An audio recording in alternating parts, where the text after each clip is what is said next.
All right, good evening, everyone. This should be an exciting one tonight due to the nature of the topic. It should be a spirited discussion. Firstly, we have the Pale Galilean, a.k.a. Fro for short. Then we have Smokey Saint.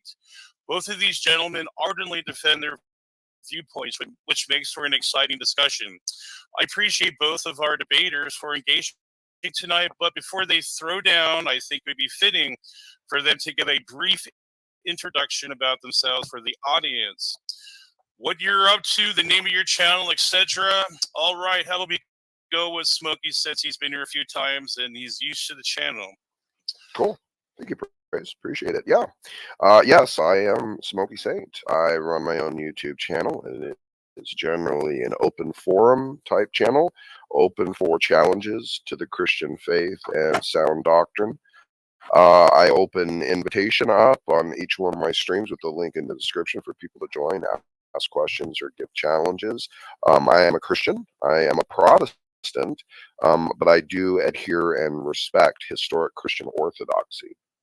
And I like to encourage and focus on that on my channel, and it's a great vivid environment. I'm sure most of you here probably know me by now, so but if you don't, head on over to my channel and subscribe and join the show. It's a fun time, and we have a good time pointing out sound doctrine and the failures of those therein, those that don't hold the sound doctrine, and good justifications to avoid that. So thank you, Praise. I appreciate you hosting tonight. My pleasure, Smokey. Looking forward to it. And then we have Fro, our first time customer here, participant. So I'm glad to have you, Fro. If you want to give a little about yourself, that'd be awesome as well. Well, thank you so much. I basically, Fro was my gamer tag. I simply used it as my online personality. I run the channel called the Pale Galilean, dedicated to authentically teaching the Catholic faith. And just like Smokey, I also like an open forum. So long as you follow the rules, I'm completely okay with having you on and voicing your opinion. And it is due to actually wanting to authentically teach the Catholic faith, which is why I'm doing this debate to begin with. So all of you, just if you feel so inclined, visit my channel. Do feel free to like and subscribe.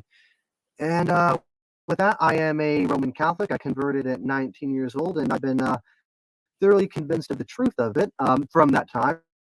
This is really just the second debate I've done, and this is really just my first debate against an opponent that is that's very decent, and so I'm probably going to lose, but it'll be fun regardless. All right, man. Awesome. Also, just real quick, bro, just to admit about you, as much as I've been harsh about Catholics in the past, I like you, right? You do Oh, get of course, that, right? yes. I like you. Yeah. Like, and part of the reason that I like it is not just because of your mannerisms or your dialectic, which are certainly fine and passable, but it's because at least you're honest and consistent about the doctrines. I don't see you as someone who's willing to lie for what you believe, and I appreciate that. I actually do appreciate that about you. So yeah, please let's proceed. Indeed. So, all right, Oh, let's and jump into it. Brace, before you continue on, I just want to say, anybody can hear some background noise. There's some construction going on. So, like, if you hear that and it's a bit of an interruption, just tell me to mute up. I'll do that. That's 5 demerits. That's when you know that. So let's jump into it. Just an FYI, I predicate myself as being a neutral moderator. So if the audience has any criticism or feedback, let me know. Tonight's format is 10 to 12 minute openings. We'll have 2 5-minute rebuttal cross-exam periods and open discussion, and then a short closing. Then, lastly, the Q&A. So please tag me with all your questions. All right, Smokey, the floor is yours. Whenever you're ready, I'll start the timer. Awesome. Great. Thank you so much, Praise. Appreciate it. Thank you to Praise. Thank you to Fro. Thank you to the audience for showing up here and considering this. Actually, I had looked for a little bit of preface material. One of the things I like to do in preparing for a debate is watch other debates on the same topic. And I am delighted to inform all of you that there are very few debates on YouTube about the Inquisition, and not many people seemingly willing to tackle this topic one side or the other. So we are a little bit of trendsetters, it seems, on this one, Fro, just so you know. So since this is the case, I went and pulled, I guess we could say, a short little video that kind of gives a synopsis of my perspective of some of the negative characteristics of the Inquisition and how there's no real justifiable prescription anywhere inside Christianity to justify what was done. Hence, it happened so late into church history, so far separated from the original fathers of the faith, and it took place during a time when the political sway had taken fully over the church and was used as a leverage point or an arm of execution of justice, the throne's justice upon the people, through a means of basically claiming that both heresy as well as treason were essentially one and the same.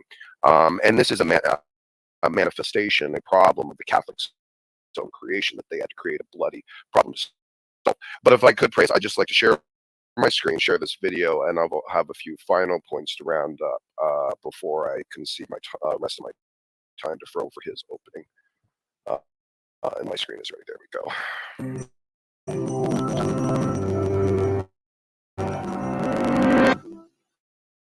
It's 1481. In the city of Seville, devout Catholics are turning themselves in to the authorities. They're confessing to heresy, failure to follow the beliefs of the Catholic Church. But why? The Spanish Inquisition has arrived in Seville.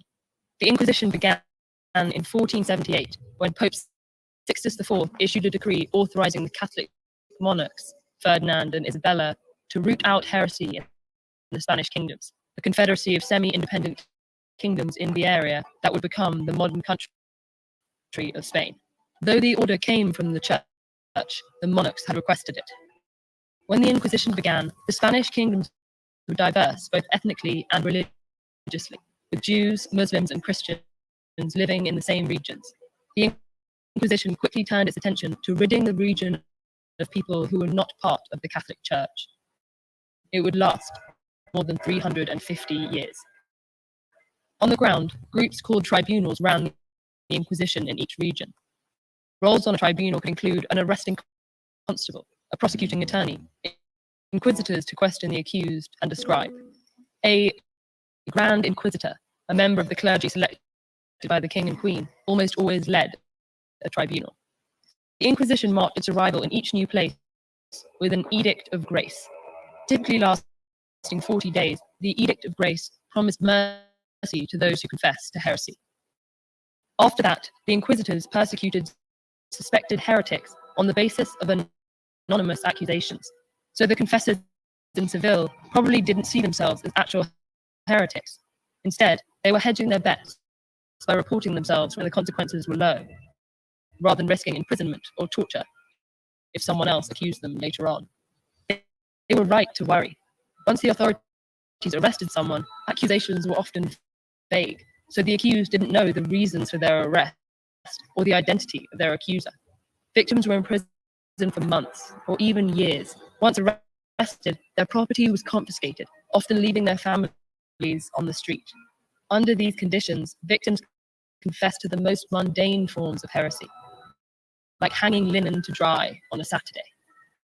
The Inquisition targeted different subsets of the population over time. In 1492, at the brutal Grand Inquisitor Tomás de Torquemada's urging, the monarchs issued a decree giving Spanish Jews 4 months to either convert to Christianity or leave the kingdom. Thousands were expelled, and those who stayed risked persecution. Converts to Christianity, known as conversos, weren't even safe because authorities suspected them of practicing Judaism in secret. The hatred directed at conversos was both religious and economic, as conversos made up a large portion of the upper middle class. The Inquisition eventually shifted its focus to the moriscos, converts to Christianity from Islam. In 1609, an edict passed forcing all moriscos to leave. An estimated 300,000 left. Those who remained became the Inquisition's next targets. The Inquisitors announced the punishments of those found guilty of heresy in public gatherings called autos de fe, or acts of faith. Hundreds of people gathered to watch the procession of sinners, mass, sermon, and finally the announcement of punishments. Most of the accused received punishments like imprisonment, exile, or having to wear a San Benito, a garment that marked them as a sinner.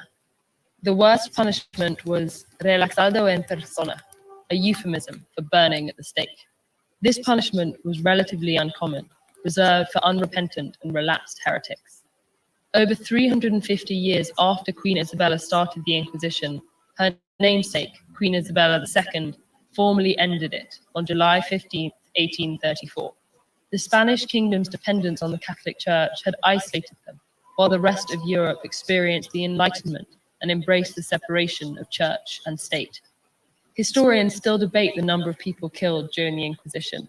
Some suggest over 30,000, but most estimate between 1,000 and 2,000. The consequences of the Inquisition, however, reach far beyond fatalities. In some places, an estimated 1/3 of prisoners were tortured. Hundreds of thousands of members of religious minorities were forced to leave their homes, and those who remained faced discrimination and economic hardship. Smaller inquisitions in Spanish colonial territories in the Americas, especially Mexico, carried their own tolls. Friends turned in friends, neighbors accused neighbors, and even family members reported each other of heresy. Under the Inquisition, people were condemned to live in fear and paranoia for centuries. Travel to Mexico to meet Sor Juana. Okay, so thank you for that praise. So part of my primary angle of argument here for this evening in regards to the unethical nature of the Inquisitions is kind of twofold, two-horned. First of all, has to do with the mechanisms.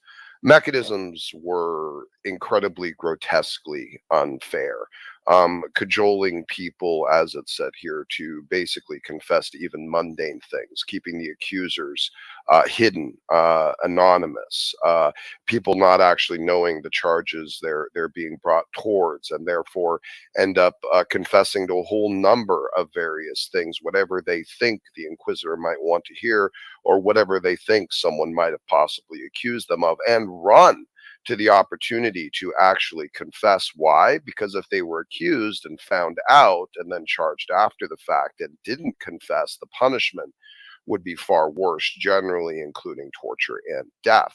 So this was a very, very unethical leverage of judicial treatment to people, a very unethical mechanism of judicial action upon the populace overall. Second of all, my second angle of approach in terms of the lack of ethics of this is that there is no biblical prescription for this type of behavior amongst Christians or amongst the church. The church is intended to be a bottom-up idea component. This is the idea that basically Christianity functions from the bottom up in a society. You convert the population, and by converting the population, it matters less the people that you actually have in authority or the laws that you have set, because everyone operates by the telos of love, by the intentional morality of Christianity, and that makes a better nation, not to force it from the top down, which is much what you see atheism and Islam having a tendency to do, or violent cults have a tendency Smokey, to want to do. Yeah. It looks like YouTube shut it down. So What? we're gonna have to either someone got offended or that something was a copyright. So what we're gonna do is have to restart it. Oh God, was it a Actually, TED hold on, Ed hold on. video? I don't know. Listen, praise. On my end, it's completely fine. I don't see it being shut down at all. It's still alive. It says stream available, stream suspended for policy violations. Let me refresh. What my page. policy violation? Let me. No. Listen, praise. For me, it's like it is like live right now. Hold on, let me check on my side. Hold on. Oh, it says we're live again. What's going on? Yeah, I see it's live. I see it's live on my side. Yeah, see, I got it playing right now. What's going on? Yeah, I see it's live. All right.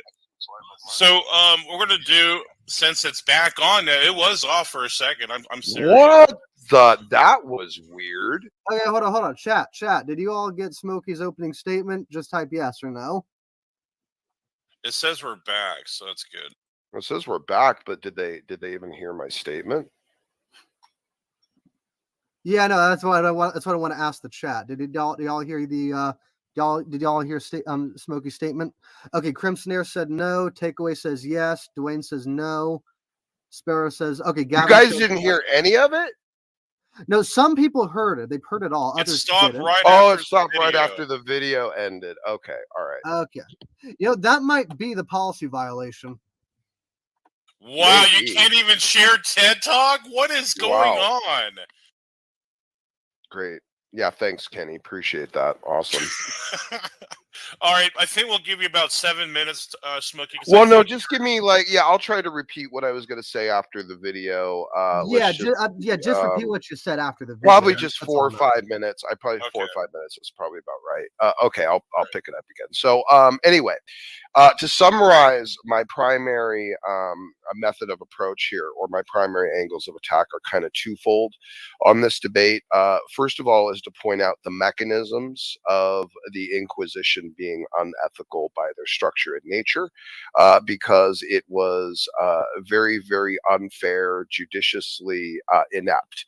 As you could see, people would run to confess to even mundane offenses, with the people accusing them being anonymous, and what they were even being accused of being hidden from them, which was an environment that was very oppressive and unfair to the people, very judiciously inept, very unrighteous in terms of a way to judge people in such a way to where they would even confess to even these mundane heresies that they could potentially be accused of. And why would they do this? Well, because if they didn't confess and it was found out later, or they were charged in an inquisition by an anonymous party and found to be guilty, well, the punishments would be much, much worse. So this would almost employ people, leverage people to want to rush forward to convict themselves against these arbitrary standards that the church had dictated. The second line of approach, in terms of its unethical nature, has to do with the fact that there is no biblical prescription for this type of action inside Christianity, or sanctioned by the church. Nowhere in Scripture. Christianity is clearly, and you see this from the examples of the apostles as well as Christ himself, always ran away from any type of actual authority, kingship, or governmental position, because Christianity is intended to be bottom up, not top down. Christianity isn't like Islam or atheism, where it seeks to gain control and then force everyone to conversion and submission at the sword, but seeks to convert the populace from the bottom up, to convince them all to have a genuine relationship with God. And therefore that creates a better society, nearly irrelevant to whatever type of leadership that you have. If you have a good society that's all Christian, well, then you're going to have a leadership that's also Christian, leading a Christian populace. So Christianity was always intended to be bottom up, not top down. And Catholicism in the 15th century and before engaged in this type of antic, the type of thing that is not sanctioned by Scripture, because this was not a scriptural action. It was generally a political one, a very bloody one, and something that the church created a problem, its own problem, with forced conversions and requirements of people to be under the faith in order to be a member of the society and part of the authority under the crown, merge them all together, force people into this position of conversion. And then when realizing it couldn't force their commitments to Christ, which is nowhere commanded in Scripture, then that caused them to have to go out and try to isolate and root out any of the people that were rebelling against the crown and or the church, which at this point were basically considered one in the same. It allowed the church basically just to be used as a bloody tool of a hateful authoritarian set of governmental systems. So, and with that, I'll yield the rest of my time to Fro. Thank you so much. Okay. Very good, very good. Thank you so much, Smokey, for that opening. Whenever you're ready, Fro, I'll start your timer, and should be interesting. I got 10 minutes, right? Yeah, 10 to 12. Just take your time. Okay, so first of all, I just want to address about 4 points that I kind of wrote down, more or less based from Smokey's opening statement. First of all, it seems he himself is in disagreement with his own evidence, because he had said that generally after you are prosecuted after that 40 days of grace, it generally ended with torture and death. But the TED Talk itself, which I will remind the audience is biased against my position, itself had said that death was quite rare. And yet here Smokey clearly is disagreeing with the own evidence he is using to propose his own argument. But moreover, we are like the debate topic is whether or not the Inquisitions were ethical. So I could concede every single point Smokey is making, and it wouldn't really affect me, because the Inquisition doesn't just begin and end with the Spanish. There's also a Roman and medieval Inquisition before that, and moreover, like I could just simply appeal to their morality and make my case that way. But what else I want to say is that he's acting as if this type of inquisitorial practice is just something completely out of nowhere, something that's kind of novel for the age. But no, that's not the case at all. When you look at church history, you'll find the Inquisition is simply another outpouring of a practice that's almost as old as Christianity itself. For instance, in one of the earlier streams, I've had this conversation with Smokey, where he used the example of the Council of Nicaea, where instead of persecuting the heretic Arius, he was simply brought to trial by the council, and his doctrines were seen as fraudulent, and he was humiliated in public. And apparently, Smokey is saying that's the way we ought to do Christianity. However, what he's ignoring is what came after the fact, because after Arius was condemned at the council, after his doctrines, his heresy was up for all to see, Arius and many of his followers were exiled to the other half of Rome, or the Byzantine Empire at that time. And to put this in perspective, this is one of the main the punishments that we saw in the Inquisition, Spanish, medieval, and otherwise. And moreover, the Saint Augustine in the 4th century actively supports the suppression of heresy in one of his letters to Eusebius, I think letter 85. So already Constantine in 315, and then Augustine in the later parts of that century, both advocate for the persecution of heretics, of people that actively support, that actively try to spread their heresy. Furthermore, later Christian emperors in the 6th century, such as Justinian, actively persecuted Hellenists, Greek pagans, and exiled them to the Sassanid Empire. And for that, I would like to offer Tom Holland's In the Shadow of the Sword for proof of that. But moreover, Justinian had also persecuted the Ebionites and as well as the Calidrians and exiled them to Arabia, confiscated their land, and did all sorts of things that Smokey no doubt would call violent practices. And yet there's not a single condemnation from any bishop regarding this. And there's a reason, because when Christianity, Christianity is a civilization, right? When it gains dominance, when the truth becomes dominant, it therefore ought to impose its truth upon the lie, because truth and lies have no bedfellows. And furthermore, I'm actually quite shocked that Smokey says I have no biblical defense for this argument, because it's clear he hasn't read maybe he has, but isn't considering the Torah. Deuteronomy 13 clearly illustrates that if there's a false prophet among you, spreading his false gods, his false religion, you are to stone him. If it's a man, the community and his whole family are to stone him. Later on, it is talking about the persecution of entire towns that have been given over to heresy. For instance, let me go over here to Deuteronomy 13, because it rather illustrates kind of what I've been trying to talk about. Let's see. Yes. Let's go. When you'll hear in one of your cities that Yahweh your God is giving there for you to live, saying good for nothing people have gone out from amongst you, driven away the city's residents, let's go and serve other gods whom you haven't known. You will inquire and investigate and ask well. This seems a lot like an inquisition, doesn't it? That's the root word for inquisition in the first place. And here the thing is true. The offensive thing is done among you, and you shall strike that city's residents by the sword, completely destroying it and everything, and its animals and everything with the sword. And you shall gather its spoil in the middle of the square, and you shall burn the city and all of its spoil in fire entirely to Yahweh your God.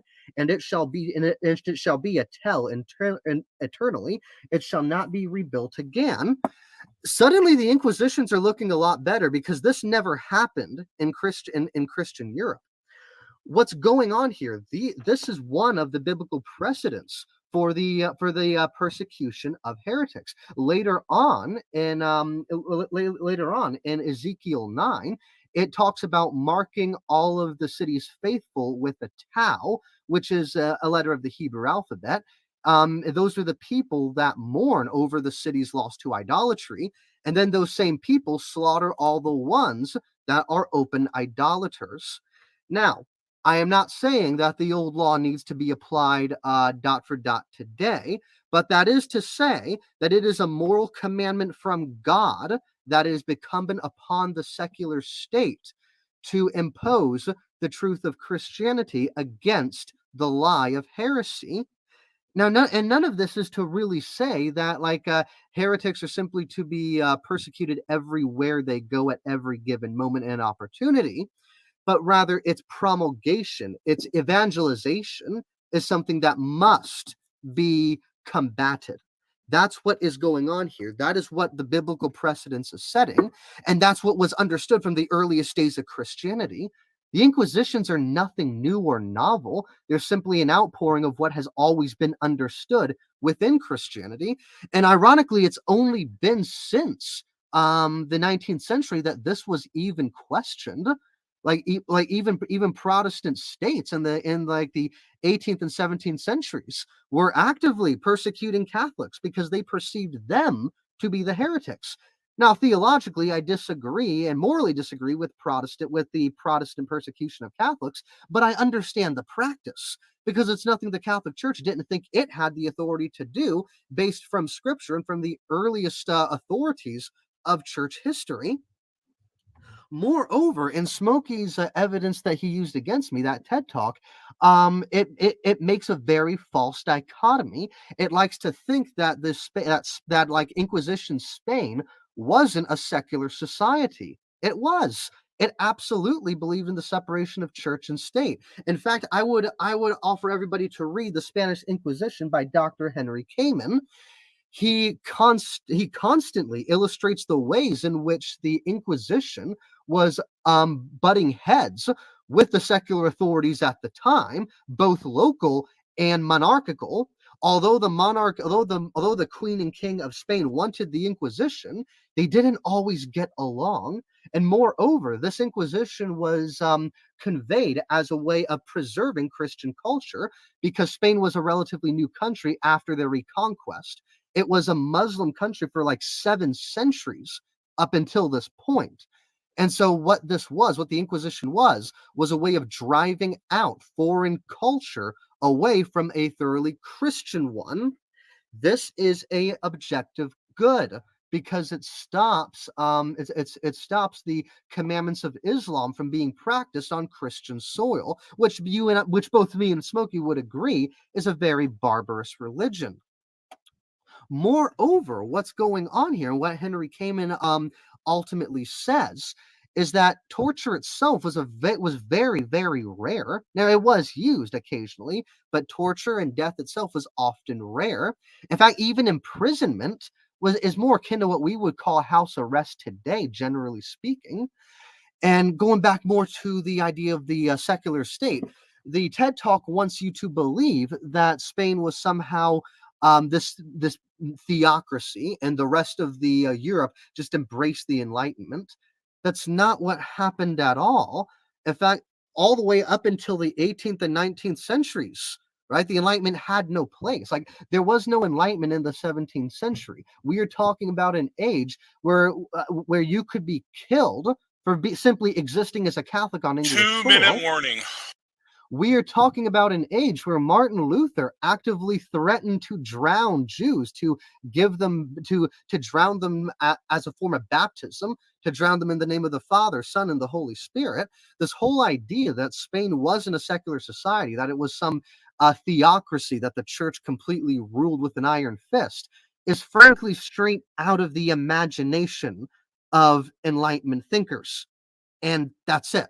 Much of Smokey's own argumentation is being framed from that point, from that perspective, and it's not an accurate one, and it's not one that should be taken. It's not one that should be taken as stone hard seriousness. And with that, I will rest my case for now. All right, I appreciate that, Fro. Now we're going to move to our rebuttal cross-examination period. They'll be briefly around 5 minutes or so. How long you guys want to between 3 and 5 Well, can we minutes? have the rebuttal thing in there? Well, and then that's kind of what it is, isn't it? The 5 minutes are the rebuttal. Right, the Yeah. rebuttal or the cross-exam. It's up to you guys. Oh, I might have a couple questions. I guess I could throw in there for. Well, part of the 5 minutes. let's do the rebuttals first. We agreed on that. Well, then okay, that's fine. I'll make. if you want to add I'll make them cross-examination rhetorical. later, No, we it's can do fine. that. So I'll make them rhetorical, and then you can get to them. It's fine. It's not a big. Trust me. I'll hold your feet to the fire on them. Don't worry, I won't forget. So here, yeah, I'll go ahead and begin. So just about 5 minutes. I probably won't need that much. At the beginning, Fro, I didn't disagree. I was fine with the idea that death might be rare, but so freaking what? Even 2000 is too many, frankly, in terms of this type of action. And second of all, torture wasn't rare, and neither was isolation from homes or being exiled. And your excuse or your justification is Arius being exiled. No, that wasn't good. That Arius was not handled properly, and he should not have just been sent off and exiled on his own, because the ramification of that was that him and his bishops were able to continue to teach in that region. And then you had a proliferation of this damnable, ridiculous Arian heresy proliferating all throughout the Middle East, up until the point where you even find Muhammad himself in the 7th century starting to make mention of Arian type doctrines, because that's what had proliferated the region. So no, the Catholic Church didn't do a great job exiling him. That wasn't the option, and I don't think killing him was the option either. But keeping him around and letting him be in a position where he is refuted and shamed for his bad position would have been more appropriate than what the Catholic Church did. So even your justification ultimately led to a critical failure of the faith in many people. So that's a bad justification. As for Justinius, again, you're not going to point to some, religio political leader and their actions and antics to separate people from their homes because of their disagreements of religion as the primary justification. If you're doing a governmental action, it should be something for treason. But this concept of merging crown and church is just asinine. It's not biblically supported. It's not prescriptive. I would like to see what you think you're going to bring to the table to possibly support this type of idea when the apostles and the prophets, and of course, certainly even Jesus Christ himself, avoided all political office. Next up, you appeal to an Old Testament governmental. I know you tried to backpedal and dig yourself out of that hole, but I'm not going to let you, because you try to appeal to an Old Testament governmental instruction under a theocracy. It's arrogant and fallacious. The Roman Catholic Church is not Israel under a king in the ancient Near East, and resting under the authority of a system that is sacrificing to God with a temple and his Hashem, and all this stuff going on, the presence of God actually being there. This is not the same structure, and you respect this, and you know this because you don't employ all of the other civil constructs, nor do you push for them, nor do you think that they're required. So no, you don't get to pick and choose arbitrarily just to try and support your case because you like to slaughter people who don't believe the way that you do. Next up is the ways that people were accused in the Inquisitions wasn't even by an Old Testament standard. So why the hell are you running back to an Old Testament standard about how to handle false prophets when the Inquisitions didn't even employ the mechanism of what it was? When people were accused in the Old Testament, it had to be by 2 or 3 witnesses. The witnesses were never anonymous. And if the accuser is found false, then the accuser was worthy of the punishment of the person that they falsely accused. And this was not practiced in the Inquisitions. Their mechanisms were not the way that the Jews practiced their judicial judgments, and were unrighteous even by the standard that you're attempting to employ to. So that's just absolutely ridiculous. Again, just arbitrarily picking and choosing bits and pieces to try and make a case. And it's actually gross. So no, epic fail in terms of any justification for a biblically sanctioned construct for this, Fro. That was a massive fail. Next up, isolating for religious reasons almost makes me think that you must hate free speech of America, or you think America should be a uni-state, uni-religious state, or something like that. And it makes me wonder if you actually think it's a good idea to actually employ the Inquisitions today. What should be done with me, Fro, as a Protestant? Should I be in prison? Should I be jailed? Should I be tortured until I confess to the crown and to the Pope, that rancid, disgusting, foul demon that you people have let into that seat of office? To me, this is actually Antichrist. What is said in Revelation? You'll have to show up and worship the image of the beast. And if it's not genuine, then you're going to be killed. It seems to me that Catholics have a similar ethical method of Satan himself, and that he himself seems to relish. So I have one more thing I'd like to read. It's a St. Catherine of Siena quote. I will finish with this praise. Please just give me a few seconds while I pull it up. And a quote from St. Catherine of Siena: even if the Pope were Satan incarnate, we ought not raise up our heads against him, but calmly lie down to rest on his bosom. With that, I'll yield. Awesome. Thank you so much, Smokey. It was about 5:10 or whatever. We'll give, Fro. Oh, how long was it? It wasn't too much over 5, was it? No, just a couple seconds. Okay. All right. We'll give. Yeah. Well, give him as long as he wants. No, give him as long as he wants. That's fine. Sure. I said a bit there. Go ahead. All right, Fro. Whenever you're ready, man, you can start your rebuttal. All right. First of all, Smokey, you completely misunderstood what I was doing by using those Old Testament quotes. I'm not using the Old Testament quotes as a way of saying that, every heretic and false religion and person should be put to death. That's not what I'm saying. My point is to lay out the ethical laws that were established in the Old Covenant. Listen, Jesus said in Matthew 15 that not a single jot or tittle will be passed away till all be revealed. That the idea that the law of God is the law of God, that this is something God wants done. I'm not saying that we need to put heretics to death. In fact, in all the Inquisitions combined, whether it was medieval, Roman, or Spanish, very, very few people were executed, just as a general rule. So I'm not advocating for the complete death and annihilation of a heretics. I am advocating for the death and annihilation of a heresy, because it is the stamping out of heresy from your society and your civilization that the Old Testament is governing. Now, the law there was that it needed to be met with death. Under the law of grace, death is not necessarily to be the punishment for such crimes. So you have completely misunderstood what I was saying there, and you are equally are ignorant in what I was saying as appealing to Justinian. Because here's the thing: it's not just Justinian. This is a frequent trend among all of the Christian emperors, right? With Constantine itself, he confiscated land from Hellenist pagans and made them into churches. Subsequent emperors would make the worship of Zeus of Zeus and Jupiter a capital offense within Rome itself, and later Constantinople. Even later on, Charlemagne, as late as 782, when he went to war against Saxony, he completely slaughtered their military, but then went into their pagan shrines and brought them all down, very much echoing what David had done in his descendants. Now, notice Charlemagne never went on a bloodbath against the pagans, merely suppressed their religion, not war unjust violence against them. The Inquisitions were very much in the same way.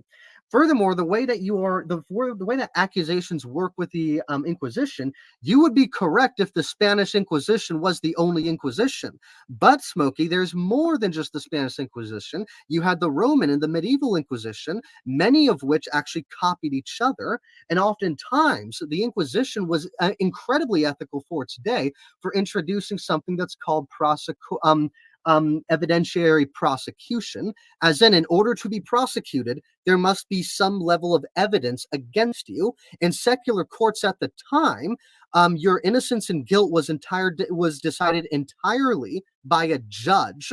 What the Inquisition did, and this was introduced by the let me see here. I have it right on screen. This was introduced by the jurist. Where is it at? I think it's right here. Yes. So basically, where the Catholic Church gets the Code of Canon Law from is the same place where the Inquisitions got its court proceedings from the Republican days of Rome. In order to be prosecuted for the vast majority of these Inquisitions and these cases, there had to be some level of evidence against you. In secular courts, you could be tried and found guilty whether or not there's evidence against you or not. This already is an incredible leap of ethical standards. So I could concede all your points, Smokey, and I'm still winning here.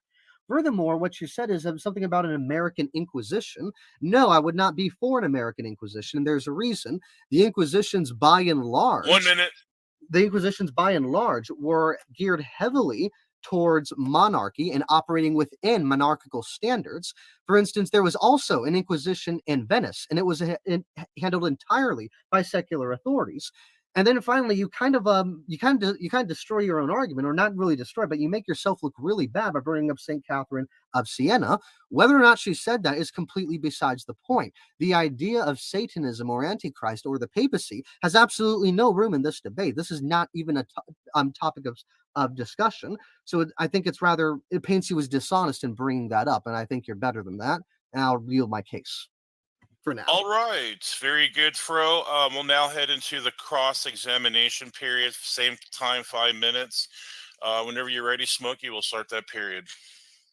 And to be sure, this is going to be cross-examination, right? Yeah, this is cross-exam. Okay. Yeah. Okay. Yeah, this isn't a papal debate, but you would admit that the papal doctrine or papal authority is what actually gave opportunity and license to the Inquisition. So clearly, like the idea of one man being able to sign over, authority of action to the entirety of the church over to the whims of a governmental system that wants to impress authoritarian control over the population, you still think that's ethical in terms of its framework and structure. A good work for the church, for a crown, for a to use it to employ authoritarian control? Do you think that's an ethical construct for the church? I would say so, because monarchy in and of itself is authoritarian by nature. What the church was doing by interceding as the religious side in the secular state, it was essentially limiting the secular power, the power of the kings and queens, to do whatever they wanted to their subjects. By and large, when the Inquisitions were in power, it took as some evidence of heresy against you as a way of prosecution, but under the secular state, the king could convict you for any reason he saw fit. That's how secular courts work back then. Yeah, and you don't find that gross? You don't find that okay. gross? Like, there's a reason I think that you don't want to go live under a monarchy, right? Well, yeah. Well, here's the thing, Smokey. Whether or not I find that gross is completely besides the point. The reality of the situation was the reality of the situation. No, no, The no, church, no. Come on, the church come on. gave an ethical alternative to what was established thuggery at the time.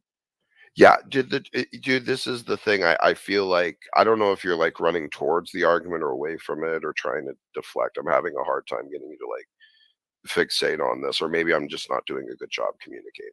But like, I'm trying. Maybe ask your question in a way that maybe narrow your question more, perhaps. All right.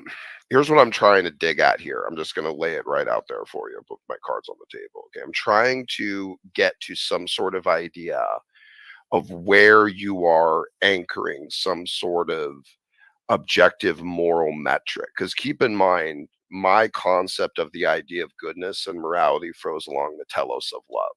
And we have clear instructions from scripture for New Testament practices of what we do to demonstrate love, that the whole of the law hangs on the first two commandments. So what I'm trying to figure out, I guess, Fro, is if you disagree with that, fine, but I think you would agree with it. And if you do, because again, this is actually even Catholic theology, so you shouldn't disagree. I don't know if you do, but anyway, if this is the case, what is it that is so loving about these Inquisitions? I mean, what do you think?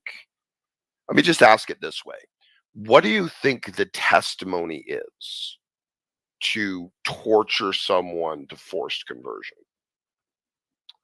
Or kick them out of their home to where they're not even within the range of voice or hearing of the gospel anymore, or arguments for it?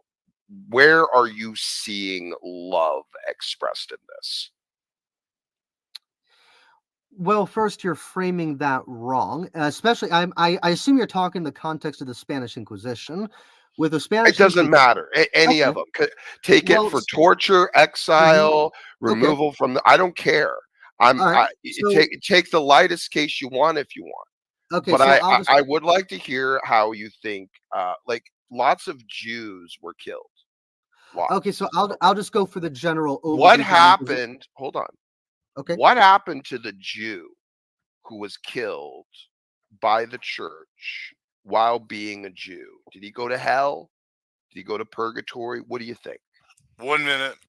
Well, ultimately, that's going to be up to God to decide. But ultimately, there was not a Jew that was killed for being a Jew. No. What does Catholic doctrine teach, or that you know of, that Catholic doctrine? What happened to that Jew or that pagan? Even say 2,000, fine, whatever.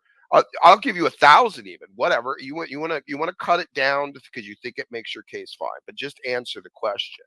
What do you think happened to that pagan, that Roman, that Nestorian, or whatever it is, variant, cultish, fringe Greek group that you can picture? What happened to them when the Inquisitors killed them? If he was unrepentant and he knew the truth of the Catholic faith and knowingly rejected it, then he would be in hell. So he was killed and sent to hell. No more time of grace for him. The Catholic Church has decided to sever his time. Not that he could have continued to hear and possibly converted. That can't be allowed. He has to be killed or imprisoned or exiled or separated. That to you is the highest ethical judicial. We got to wrap it up for the next cross exam. So let me answer that, and then we can move on. Sure. So, what the church operates on the idea that your final end is more important than your temporal end, and so it goes out of its way as a way of converting you into the truth. And so, these people were given their time of grace, and they rejected it. But moreover, what's going on is that if you simply allow them to proliferate their heresy, that you are putting more souls at risk of being duped by the lies of the devil, the lies of Satan, and the lies of this world. And so it would be unloving for you to allow this person Why to do would you that. not call for So you killing need to put heretics an today end to then, that. Fro? Why would you not? If you believe that, then why don't you call for killing heretics today? Well, again, possibly I wouldn't necessarily be against that, but moreover, what I want to, I would frame that in the ideas that the fact that like we're in a renaissance of democracies and republics, and the Inquisitions worked best under monarchies. And so if we were going to have an equivalent like the Inquisition, it would need to be specially fashioned for democracies and republican rule. All right, we're going to end it there. We're going to hand it off to Fro for his cross exam. And whenever you want to get ready, go ahead, Fro. So, unfortunately, I was going to frame my opening statement in a few different ways and kind of make a few defenses for it. And so I wasn't able, I'm unfortunately in the heat of the moment, I completely forgot to make these defenses my opening statement. So I'll do that now. I'm making my side, I'm defending my side of the argument from the biblical, theological, historical, and sociological defense. So first we'll start off with the biblical. Smokey, would you deny the fact that there are false prophets and people that practice false religion that are being actively persecuted and even put to death in the Old Testament? Yeah, I would say that that was the case in a theocratic government with the actual presence of God. There's a certain set of rigid standards, and also I believe this, Fro, because this was the society that was intended to bring up the lineage of the Messiah. It had to survive. Certain rules and constructs and civil procedures had to be put in place to ensure that survival and the people adhering to it. But once we get the deliverance of the Messiah and all of that is fulfilled in him, then we have a dispensation, and we now have a no longer need of these rigid civil codes that had their purpose at the time. But the central morality, Christ taught it, first and second commandment, love. That's it. That's where it's at. That's where the commands of Christ reside. And I would absolutely agree with that. The thing about it is, though, in the readings that I told you, in Ezekiel, when he slaughters the people of the city that have been duped by idolatry and don't love God, and in Deuteronomy 13, where it says to put an entire city to the stake for not believing God. This is more than just well, this is how society acted back then. These are commandments from Yahweh himself. Again, And to what preserve. hold on. What we find is that in the 10 commandments, like murder, adultery, blasphemy, covetousness, even idolatry, all of these things that were sins in the old covenant are sins today in the new covenant. Those commandments of Yahweh in the old covenant are still commandments of Yahweh in the new covenant. So what I find interesting, how do you justify keeping the 10 commandments but not keeping the commandment incumbent on governments to Do you keep enshrine the Sabbath? to enshrine true religion in their societies? Do you keep the Sabbath? Yes, I do. Really? Not perfectly, but I try.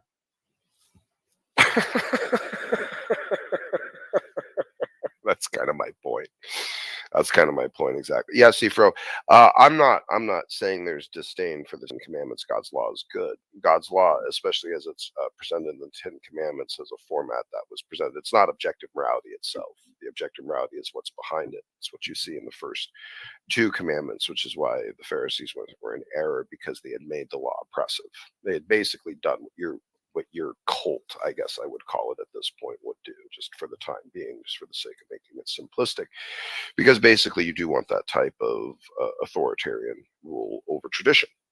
adherence to tradition and the doctrine as a requirement, even demanding up into including someone's life or at least their freedom or their resources.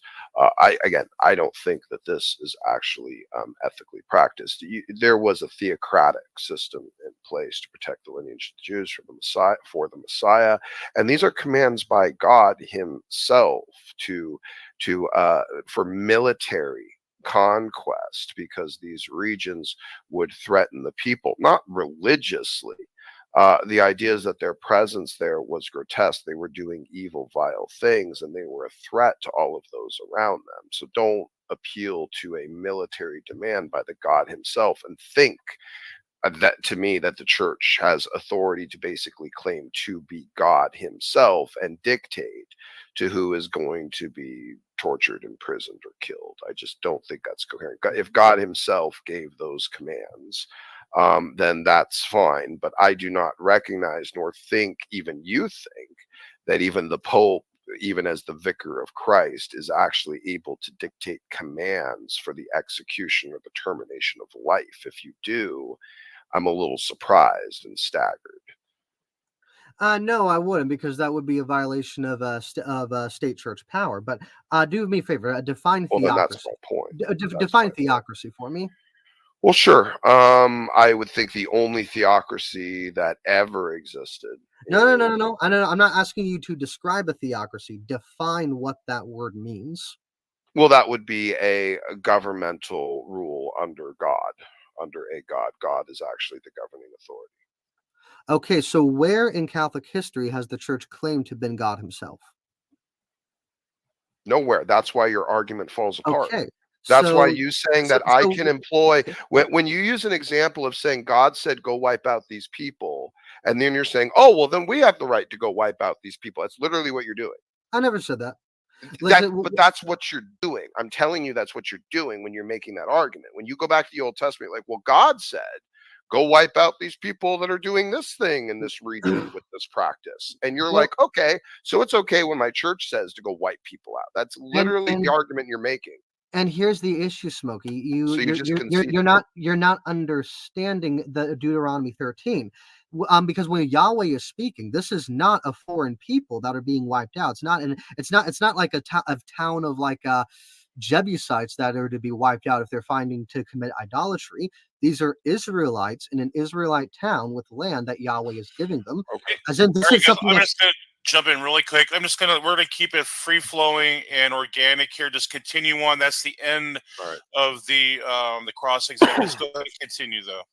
All right, Let's go ahead. open discussion now. Open discussion. Yeah, and so what's going on is that that commandment in Deuteronomy 13, that's not applied abroad to like foreign powers or foreign peoples. That is to be applied domestically to fellow Israelites. Okay. Again, theocratic structure. I don't think the Catholic is theocratic. You conceded it's not theocratic. Theocratic commands, I don't think would apply. There's a reason that the Catholic Church hasn't wanted to employ the rest of the Old Testament prescriptions. And there's a reason why, really, again, you have to kind of point to pretty fringe, like kind of shallow occasional windows of periods of time that this was practiced. And even when you appeal to those just to say it's normative, I don't think those are ethical either. Like, I do not think this concept of cutting people off from the truth is ethical, Fro. I don't think the idea of demanding that someone either convert or die is ethical. I don't think that dictating when they can, how much time of grace they should have. You literally keep saying, okay, we're not claiming to speak for God. And then you do things where you decide who can be killed, who's supposed to die, who's supposed to be imprisoned or tortured or exiled or whatever the hell else you think should be done to the people. You think you can speak for that, and you think you speak it basically as an authority for God, but then you say, well, I don't speak for God. And we don't say we speak for God. And yet you seem to be speaking for God on all of these things, up to and including saying, cut off that person's time of grace. They're done. We presented the message to them. They're rejecting to it. Wipe them off the face of the earth, or exile them to some God-forsaken corner of the earth that no one freaking knows about, where they can't possibly be exposed to any other, human being in the church's authority, and let them go teach their blasphemous heresy out to whoever they interact with over in that world. It's like taking all your trash, bro, and stuffing it under the rug. That's what the Catholic Church has done. Its entire freaking perverse, few hundred-year history of doing this. That's what they were doing. They were just taking their garbage and stuffing it under the living room rug. And then eventually the pile got so huge and so stinky and so festery that they had to go in and start wiping it out and cleaning it out and throwing it all away. Yeah, and that's where I'd have to disagree with you. You act as if this is just like the Three Stooges kind of fixing their error, and that's not what was going on. Well, the whole of the secular and Catholic understanding of civilization is that this needs to be a thoroughly Christian civilization, and that therefore those non-Christian subversive elements have to be excised. That's what was going on. You act as if like the Catholic Church didn't know what it was doing, or the It secular didn't. authorities didn't know what it was doing. No, Where that's you not know what what happened at all. They absolutely you know knew what what they were doing by the you the, the practice, and the destination were clearly planned and thought out.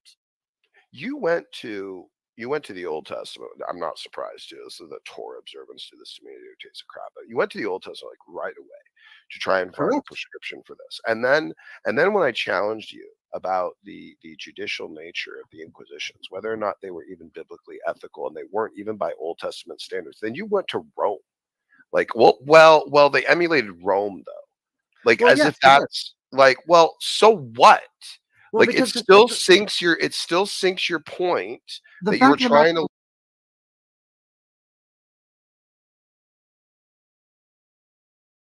leverage the Old Testament standards when they didn't even use the Old Testament methods of judicial action.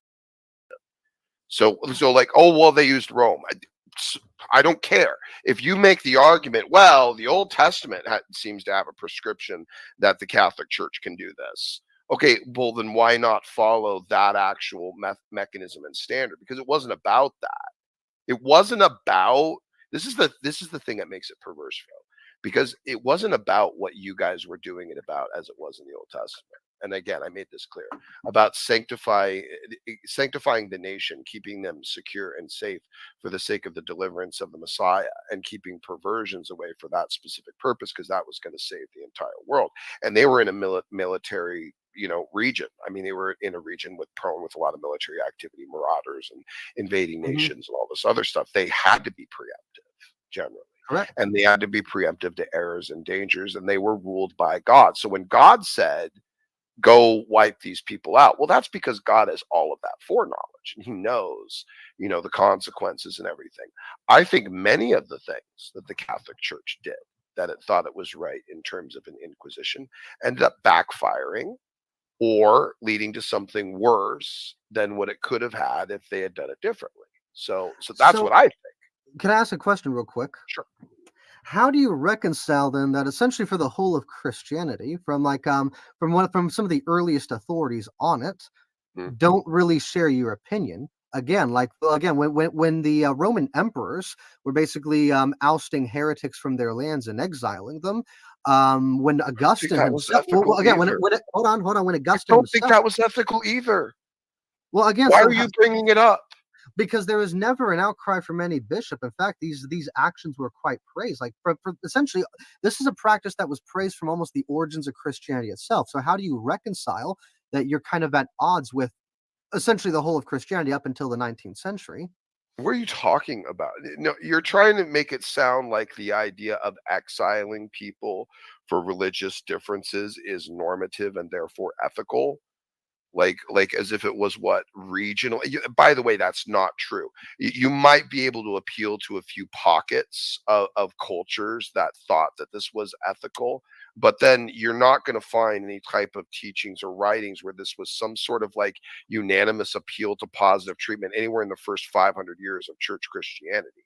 Like if you found someone doing something imposing religion or something like that, it wasn't like a church, theologian or a church father or something like that. It was some sort of dictatorial monarch who had their own ideas of how they wanted to do things. And I think in their own perversity thought, oh, I'll serve God by forcibly converting people and throwing people out of my region and stealing from them and committing theft and ruining their lives and imprisoning them. That's glory to God. No, they could make those errors, and if people didn't see them as errors, I think that's unfortunate. Okay. But I also think there's a lot of people that did, and I don't think it's as normative. Maybe in isolated regions it might be, but I don't think it's as normative as you're stating. I really don't. I'm willing to go research it, but I'm willing to challenge you on that at another time. I do not think that is normative. And so I guess something else I would say, and this is what I see, right? Your whole and I'm not trying to you might take this the wrong way, Smokey, so please don't. I'm not trying to insult you here, but your whole worldview, I find, is inevitably suicidal at some point, because what we're going to see is essentially what we're already seeing in England, because Christianity, which was a civilization over in England for a long time, after the Enlightenment in the 18th and 19th century, was essentially replaced by secular humanism. That's what actually ruled the day in England, and again, then later atheistic secular humanism.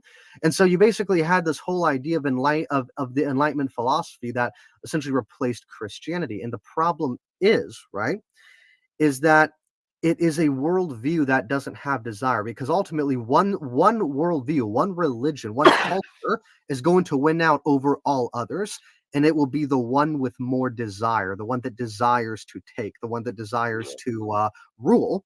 And what we see right now in England, we have these things called multi-faith prayer rooms all over colleges, hospitals, university. Well, I already said that, but you name it. A lot of public facilities, they're multi-faith prayer rooms. The problem about that is they're actually mosques in disguise, because what's going on is that you will have public officials treating that space with Muslims preeminent over all faith designations, because it is Islamic culture and Islamic society right now that has more desire than its Christian or even its Enlightenment culture that preceded it. So what's going on is that what the Inquisitions are, and what subsequent, and what, how I put it, and what previous Inquisitions were under the Byzantines, this is nothing more than an enshrinement of Christian civilization in a country. Because ultimately this debate comes down to a single question: does Christianity as a civilization have a right to defend itself? Because if it doesn't, then you're going to win this debate. I would concede that. But if Christianity has a right to defend itself, I might not be right, but you can't quite call me wrong either. Yeah, no, Because these no, things no, are no. justified in a sense in that Dude, way. even if I conceded that it has the right to defend itself, it doesn't mean I'm conceding that your mechanism of it is somehow ethical or justified. Okay, Like, all right, that's let's concede that point real quick. Okay, so you don't like the Inquisition. What would you have serving in its place that can excise subversive elements that would actively seek to uproot Christian free civilization? speech. Free speech. In fact, actually, the degradation that you point to, the cultural degradation, the inflowing of Islam, and the suppression of the speech against it, that's what's permitted it. The degradation in our culture, the suppression of speech, where Christianity can't be spoken in schools or in college classrooms or in public places. That thing, that suppression, the thing that the Catholics like to do, that's the problem. See, You know what? Hold on. what you don't I would get, agree with you on bro. this. Hold on. Okay, I would agree with you on this part, well, because well, one of then the you're gonna, criticisms, one of the then you're about to concede the whole freaking debate no, not necessarily. if you'll One let of me the finish. one of the criticisms that I had with the Inquisitions is that it didn't offer a space for free speech. It didn't offer a space for the free exchange of ideas. I would agree with you on that. But Well, the there you go. Inquisitions, by and large, as a whole, are You, still ethical. no, now you're contradicting yourself. Sorry, bro. No, you can't Okay, have your cake and eat it too in this one. The fact of the matter is that Christianity is true. Okay. correct. So we stand on the confidence that it's true. Hmm. And the thing that has caused the degradation of Christian priorities or Christian principles or Christian placement in culture, it's not because, oh, we fail to employ the brilliant ideas of the Catholic Church and force people to convert, and then have bloody inquisitions when we go back and retry the people that we forced into conversion to see if they're really converted, while we're forcing them to basically serve God, when we're told that God wants to have a free, loving, giving relationship with all people. Completely perverse. But aside from that, the idea of the expression of free speech, that it always rises to the top, the very point you tried to make just sank you, because you're pointing to the degradation of these cultures. Yeah, because guess what, Fro? When you take a position like the leftists, that they like to shut down channels and silence certain speech, you know what happens? Soon enough is that very same thing can be used against them. And same thing for you. For what you employ and what you encourage in one era, Fro, inquisitions, holding people to having to believe certain things, could be used against you someday in a governmental system, and I don't think you would appreciate it either.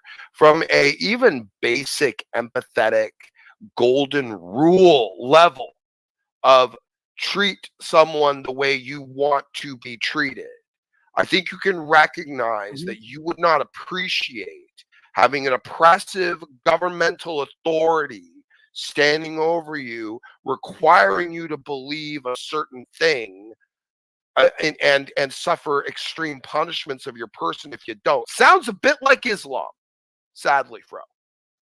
And if you agree that free speech is a higher priority because Christianity will rise to the top, and you agree with my point that the degradation of the culture really isn't from, oh, we haven't been policing it well enough and torturing people enough. No, but because we've allowed the secularists and the demons and the God haters to infuse our system and to suppress our speech. Because if we were allowed to speak, if we were allowed to talk in the schools again, if we were allowed to be in the public square boldly and proudly like we used to be, maybe things would be better. I don't think your mechanism, I don't think the Catholic's mechanism is the way to go, and I don't think it's the biblical mechanism. I'll yield. Go ahead. I said a lot. Yeah, so already, again, you're not framing it you're not, how to put it, you're not representing it the right way. The Inquisitions never force converted everyone, or rather not outright intentionally. The fact that what's going on is that the way they were specifically looking for false converts, people that claim Christian civilization but were actively not contributing to it, in fact practicing those same subversive elements in private. Now, I fail to see how conceding one point of yours destroys the whole argument of mine. Again, like the Inquisitions were run by human. Again, the Inquisitions were run by human people. They're subject to fallibility. They're subject to error. And so to say that, to say that there should have been a place within these societies for the free exchange of ideas does in no way affect my argument in arguing for the efficacy of the Inquisitions. In fact, as I previously had said, the Inquisitions themselves offered a system of governance that was leagues more ethical than what was available in secular courts at the time. In fact, Smokey, I'm surprised that if you hate the Inquisition so much, then you should equally hate today's European secular governments, because inquisitional practices were simply absorbed into secular policy after the collapse of monarchism in the 19th century. In fact, England's system of law comes because of the English Inquisition. Same with the Spain and Italy. When these monarchies collapsed and democracies and the republics had their renaissance in their place, they simply absorbed inquisitorial practices into their new secular governments. So you're unable to be consistent here, because you cannot condemn the Inquisition without also condemning today's modern secularism that is seen the world over in Europe. Oh my God. Yeah. What a dick I am, right? That I might condemn secular governmental authorities that are attempting to squash free expression of the populace. Yeah, Fro. Yeah, that's a rough bridge for me, isn't it? Governments that also have what you would call free speech.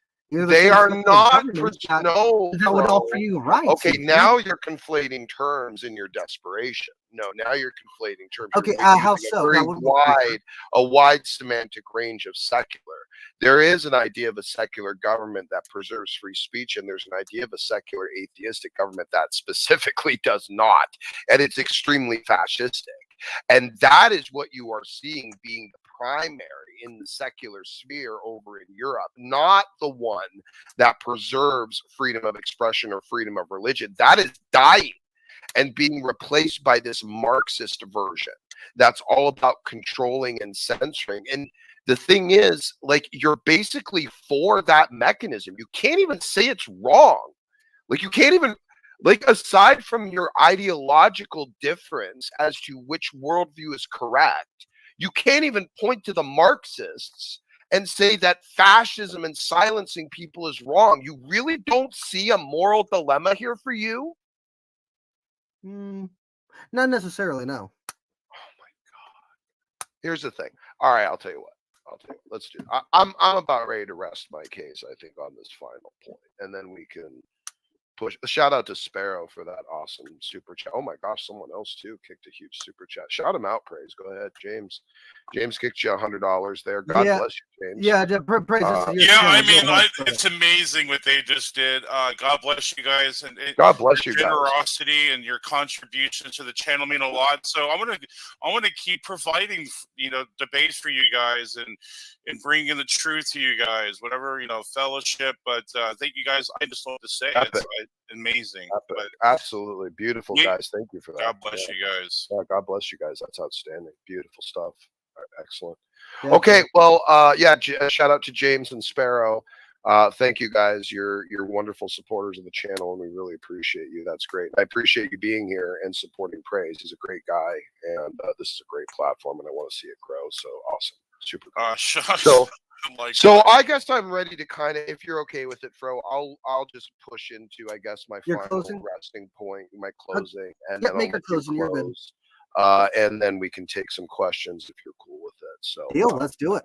cool. Yeah, I think I'm just gonna lean into. I think you guys heard my primary arguments. There is going to be some theological differences between me and Fro with concepts like sola scriptura, and there are presuppositions in here that we don't have time, nor was on the topic to debate to really clarify. Things like papal authority, which gave justification for the Inquisitions. Things like whether or not sola scriptura is true, whether or not there's venue available for theological prescriptions through the traditions that develop after the canon of scripture. There's lots of things that Fro and I would differ in terms of our presuppositions. So there were some areas here that we weren't going to completely match on or be able to fully flush out, but that's okay. I enjoyed the debate. I thought it was a good one. This was great. And so I guess for my final point, I'm just going to lean in to this final area of where I believe the ethical leverage and instruction of scripture is. And again, Fro tried to pick out arbitrarily a couple places in Old Testament prescription, civil constructs that Catholics don't see those civil constructs as quote unquote actual objective morality. So to try to appeal to them now is just bizarre.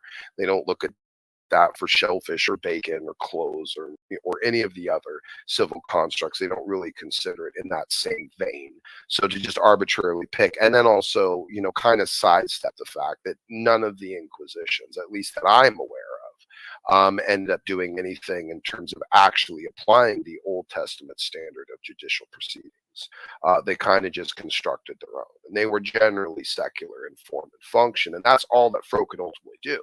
The best thing he could do is say, well, there was consistency, and then he doesn't appeal to the Old Testament like he did before when trying to make his case. Now he appeals to Rome, a secular institution. Well, it still sinks his point. Still can't actually appeal consistently to an Old Testament standard, even though that's the only place he could go to try and get some biblical prescription for these actions. And even there, he has to be inconsistent. So what I would say is that Christianity, like I said earlier, ethically in terms of its construct and instruction, is to go out and make disciples of all nations, baptizing them in the name of the Father, Son, and the Holy Spirit, not by the sword, not by force, not the way Islam does it, not the way atheism tends to do it in its history, but by convincing people to want to have a loving relationship with the divine, not by force, not by manipulation, manipulation, not by any type of insinuation that there's going to be something happen to them if they don't. No threats, but simply to convince people to want to come to Christ freely. And so the very practice itself, very, very much at its core thread, to me, I think completely fails in every tangible concept of biblical prescription for ethics. And as my final point to really lean into, because I think this is where it really stands, is that if you think there is ethical positivity to the governmental structure that we have structured here with freedom of religion, where something like this can happen, where Fro can come in a room with a Protestant and we can have this engaging conversation, and you guys can pray and seek after the truth and ask for the Holy Spirit to guide you in all truth, and you're free to pursue that, and Fro's free to pursue it, and I'm free to pursue it. If the Catholic Church had its way with what Fro is actually defending, this wouldn't happen. This wouldn't be possible. We wouldn't be sharing these ideas, and the world would look a lot differently and not necessarily look like a better place, probably more bloody and not quite as peaceful as the Catholics like to seem to think that it would be. So if you believe in that concept and an ethical principle of the idea of people given that opportunity of free expression to find God freely, not to be forced, then I don't see how you couldn't possibly have ended with me on my side of this debate. I thank you all, to the audience. I thank you to Praise for hosting. I thank you to Fro for contending. I really appreciate it, and this was a good engagement. Please have your final word. I'll yield. My pleasure, Smokey. Very good. A great discussion tonight, and I mean, you guys, it was a good discussion. So we'll let the audience decide what side was more powerful or more robust. But do you want to say something? Your last word here? I know. Absolutely, yeah, I'll do it. Go ahead, man. Okay, so first of all, I'm actually a little bit disappointed because, it's not that I'm not using biblical justification. It's just Smokey, for some reason, doesn't appreciate how I'm using that biblical justification. For instance, I'm appealing to Deuteronomy 13 and Ezekiel 9, both of which are based from commandments of God. Am I saying that entire populations need to be slaughtered? No. What I'm saying is that it is God's commandment, that true religion, that his faith, that faith in Yahweh is something that is to be preserved, that the government has the obligation by God himself to preserve this civilization. So that's all I'm saying. In the same way that I observe the 10 Commandments, I think this law should also be observed.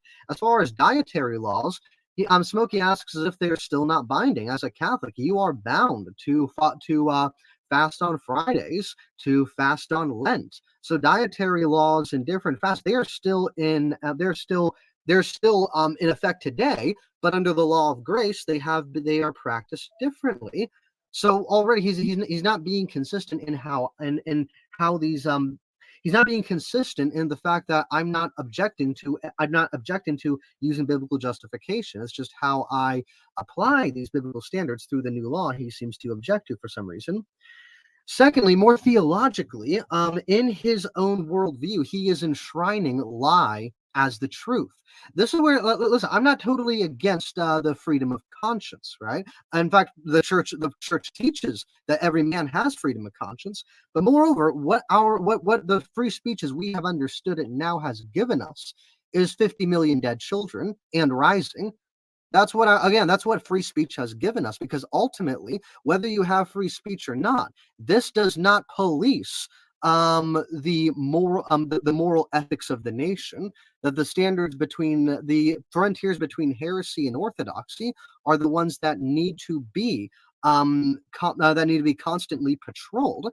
And if that was to be done, if both the government and society and ecclesiastical authority at large expected more moral integrity, we wouldn't be in the position as a country we are now. Ultimately, there is a way of applying inquisitional like structures today, and of course it wouldn't be the Inquisition, that nonetheless would result in a more ethical outlook of our whole nation and the world, because where the church can pursue her goals of evangelization, of the salvation of souls, will always be a better word. Moreover, he is in fact enshrining the lie and the truth as one and the same. The Inquisition, the church doesn't say that Muslims can't be Muslim in Christian countries.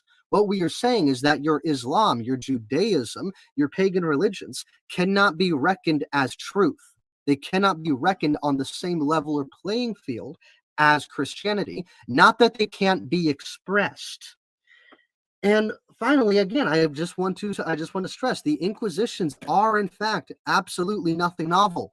Nothing novel. The earliest authorities of the church never objected to this practice. When the Christian emperors were doing this, you never got a peep out of the bishops of any time or any place. It was really only until Enlightenment secularism became the rule of the day in the 19th century where people start to look at these practices as immoral.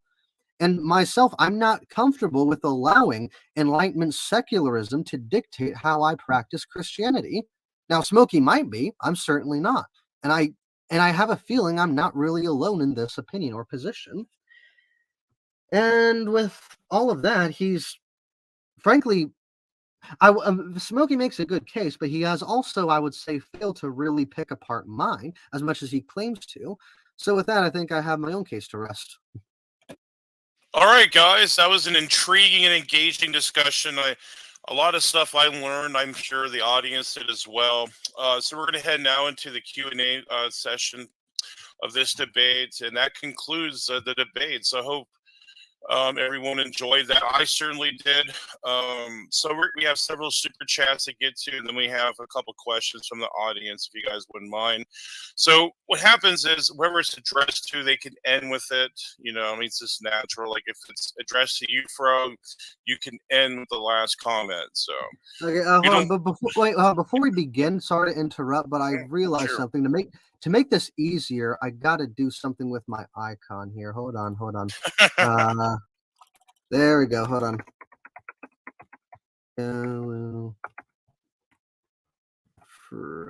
Okay, there we go. There we go. That's the guy we know, Fro. Buddy Fro. And I want to say something else, and I'm utterly blown away with your generosity. I don't know what to say. I just thank God for you guys for have fellowship. The level of fellowship I have, and thank you for your generosity. So I don't know how to express it anymore. But let's get to the first super chat from Olive. Let's see, where's Olive here? Oh, by the way, happy birthday, Olive's mom. Oh wow, Olive will love that. $2 super chat to the guy who invented zero. Thanks for nothing. I'm not sure what that is. We'll get to the next one here from James. Our brother James, 49. It's a $49 super chat. Amazing. That's incredible. Or what is it? 99. My 99. God. Yeah, $100. Yeah, 99. There you God go. bless, praise, Olive Sparrow, Gavin, Dr. Kenneth, God bless you, James. Jayla, Mary. Well, God bless you too, man. Your fellowship has blessed me more than I can ever ask any money, and I really appreciate your testimony. I want to share your testimony actually in my channel coming up here. I thought that was inspiring, very inspiring. Yeah, but indeed. yeah, I mean, I never had such a super chat, so I'm just like completely awestruck. Well, and James makes you feel good too, because he's kind of like he's really genuine and sincere about like that. This environment, the stuff he's heard, it's helped him. Like it's helped him clarify, get stronger, more committed, and he's on the right path. And he's just a raging encouragement. It's just awesome. Yes. Yeah, I'm very thankful for James. God bless Very him. spirited man. You can feel his testimony. Definitely. Then we have a $50 super chat from Sister Sarah. Come with the fire. She has the fire, man.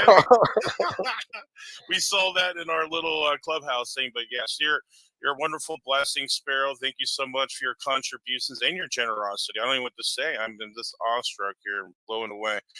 Let's see here. Our next one is from Crimson Air. Crimson Air sent a $10 super chat, but man, thank you so much for your super chat, Crimson Air.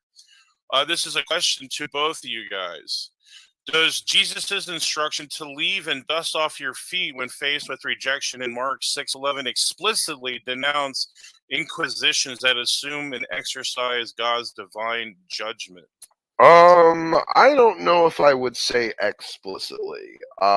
Two ways could be taken with this. Number one, you could look at it and say, well, it was a specific commandment to the disciples and their specific commands to their specific ministry at that specific time. That's number one. So it could be purely dispensational, commanded to the disciples alone. That's number one. What was the question again, Praise? I'm sorry, it was on the screen. Yeah, can you keep that Oops, up? I'm for a sorry while? about that. Yeah. So yeah. Yeah, thanks, appreciate it. So, the exercise God's divine judgment. The almost, I would say it's not explicit. It is implicit. I think in there. You could try and say it's purely dispensational, which I don't think is a strong defense, because certainly it seems to be prescriptive, even what we see in like second John 9 through 11, and a couple other passages about dealing with heresies and errors in the church, and this kind of idea of like excommunication or pushing them away from the actual like communion of believers until they're willing to repent. I mean, certainly not kicking them out of their homes and ruining their lives and imprisoning them, but certainly not allowing them to infuse the collection of believers with what they believe. And I think a better verse, almost as a strong thematic understanding of our instruction, is better when I think it was the Sons of Thunder had said that they wanted to, basically call down, thunder and lightning, and they wanted to like strike down the people because they rejected him. And Christ was like, no, give them, mercy and grace. I forget exactly how it goes, but basically, no, they were rebuked for wanting to call down that judgment and have that. That's a better, I would think, almost verse to kind of justify the case that Christ wanted to give people the opportunity of their full time of grace. Only God is supposed to choose when someone's time of grace is over for their acceptance of the faith. And Catholics thinking they get to kind of step in and, Jimmy rig that, I don't think is right. So anyway, I'll yield with that. Go ahead, Fro, if you want to. Yeah, can you ask me the question just one more time? Okay, there we go. What I would say here is that I would say no, it does not explicitly condemn the Inquisitions, because when Jesus was talking in Mark 6, what is going on is Jesus is announcing the kingdom.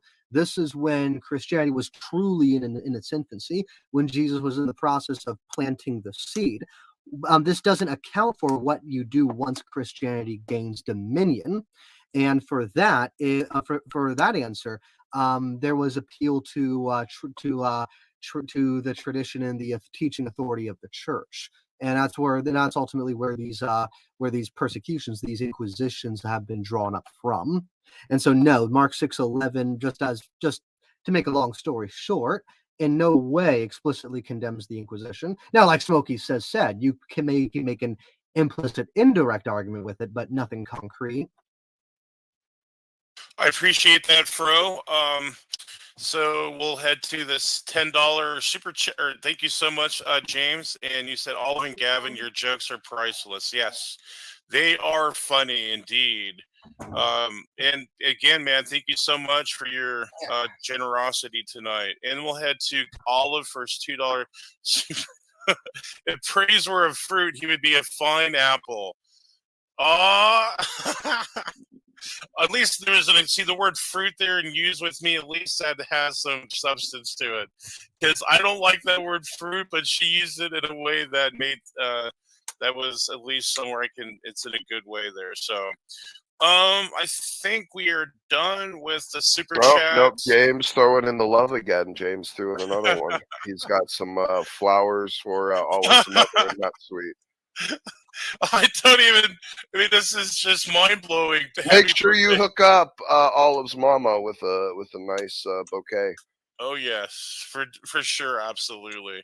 Man, thank you so much, James. Like, I wish I could give you like an hug and like go through the right. James, give you a hug. Awesome tonight. Hugs to you, James, and everyone else out there, all the brothers and sisters tonight. Yeah, he's one of the few people amongst us made of money. Well, praise God that he's come to the truth. Absolutely, and yes. that he is blessed. Certainly praise God for James. Yeah.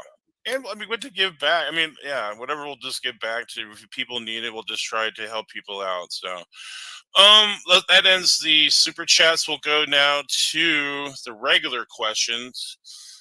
We have one here from Is anyone James. doing an after show, or Yeah, were you yeah. Craze, or Yeah, I or- have it set up. If anyone You wants to, do? Okay, all right. yeah. I was just checking. Okay, cool, perfect. Okay, go ahead, please. I can celebrate my victory. Yeah, hashtag Gman1.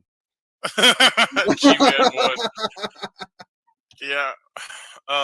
So to Bo, this is from James. That was never mind. So I think we have Michael, the Canadian atheist. So this is question number one for both. If forcing conversion and threatening death is wrong, what if a society that forces all the citizens to live under their favored laws? I don't think I understand the question. Yeah, read it one more time. Yeah. So this is okay. If forcing conversion and threatening death is wrong, what of a society that forces all the citizens to live under their favored laws? Well, I'd say that's comparing apples to oranges. When you are living under a Yeah. society, like again, like here's the thing: like if Smokey, if let's just say like the winds aren't blowing in Smokey's favor, he's homeless and he boards with me for a while. If he's under my house, he lives under my rules. If he doesn't like it, get out. And then the same applies to nations. When you're a member of a nation, you abide by their laws. If you don't like it, find another nation, right? And so the same is working here. But now so like to say that murder and forced conversion is similar to just like how does it to say that murder and forced conversion is anywhere similar to forcing people to obey your rules for your country and your people is it's not there's in no way is this equivalent in any sense or fashion. I don't even think Smokey would disagree with me on that. Yeah, I don't really have much to disagree with on that, maybe just nuance points. But yeah, I mean the idea that like if you don't think you should rule someone's religion, well, therefore anarchy. Like I don't think like that's not a good argument. Like the idea of neither of us are negating the benefit of civil procedures, that civil procedures made sense in the ancient Near East and that civil procedures make sense today, for the sake of maintaining a civil peace. That's just acceptable. God Oh, handed down specific ordinances for that culture at that time, specifically to maintain that. We glean off of that and the central moral code to create structures of our own. Along the same vein, they don't look exactly the same, but they carry the same intrinsic moral spirit. And that's why I think deviations from that have been a problem. I have seen where even in Old Testament prescription, or not prescription, theme or example, church and state were separate. You didn't really have anything like a quote unquote priest king until Christ. You know, you had the priesthood and you had the kings, and there was not a mix of the two because to do so would have been a massive conflict of interest. Prophets are what communicated to the people and to the king to let them know, you know, basically what God was saying, what God was putting out there. And the king couldn't then claim to be the person receiving from God and make up his own stuff and give his own. This was a form of early ancient Near East checks and balances, governmental checks and balances, and still was the allowance of the expression of free thought. However, open worship or anything that would be seen by two or three witnesses, something that could pervert the culture, that was prohibited against. And I'm fine with that type of ethical or civil construct. I think most people are. But that's a big leap from force you to believe what I want you to believe. Like, if you want to set up the idea of certain moral constructs that are ultimately beneficial to all, that's a different leap from believe what I want you to believe and see things the way I want you to see them. Like Fro said, I think it's apples and oranges here. I appreciate that, Smokey, but Michael says he elaborates in part two. I'll read that to you guys and see if that makes Oh, more okay. sense. All right. Because I think people should be free to believe as they wish without making others who don't share their view to abide by their standard. Correct. The church also teaches this. It's called freedom of conscience. That's why in many Catholic countries, like Muslim and Jewish communities, were able to live relatively unmolested for centuries. Now, again, they weren't considered like equal citizens due to their lack of Christianity, but they certainly were not like molested. They weren't like forced conversion, because the church still, although Smokey might disagree with this, allows for freedom of conscience. So what Michael is saying, Michael isn't like how put it, Michael isn't like posing anything that would really question my own position. I don't know if it would be. I think I'll let Smokey give his 2 cents on that. Yeah, I don't know if it was like just a poll of like if you like really think that there's any problem with imposing legal constraints, then like if you have no issue imposing legal constraints, like you should be okay with imposing religious constraints. That's kind of what I thought I was gleaning from the question. If I misunderstood it, apologies, but I think I kind of answered that the best I can. I think it is a conflation of categories here.